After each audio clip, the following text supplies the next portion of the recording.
镜头来台中13期中卫区伫咧市中心已经推动10多档啊，嘛经过3任的市长，甲大也咧土地点交。外界是认为讲，即马遮已经变做防偷盗粪扫的所在。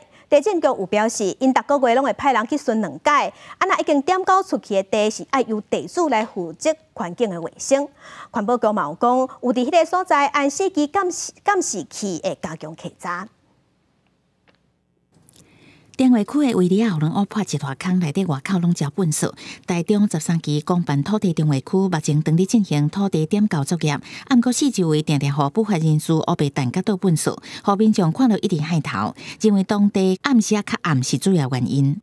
垃圾这边看，里面看起来是还好，外面就有一点点这样子。毕竟这边路灯什么的可能都还没有弄起来。对啊，是这样子。会比较担心，对。对。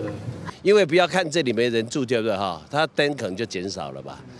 就灯亮一点，人家就比较不敢做坏事啊，对啦。伫南东甲南区的13期中卫区拢总229公顷，互人质疑管理上零。今年7月底，环保局就捌抓到一个姓孙的嫌犯，恶意伫区内8个地点倒2.8吨废弃物。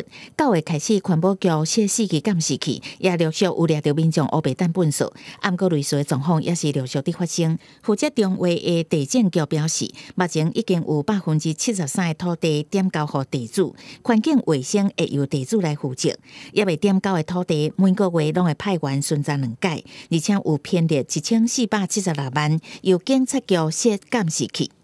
编列经费给警察局，大概是1000，在13期年大概有编1476万这个金额给警察局去装了，而且现在也在执行中啦，就是正在装设。那如果是在私人的那个或者是未点交的部分，我们就会请土地管理人所有人去做清楚。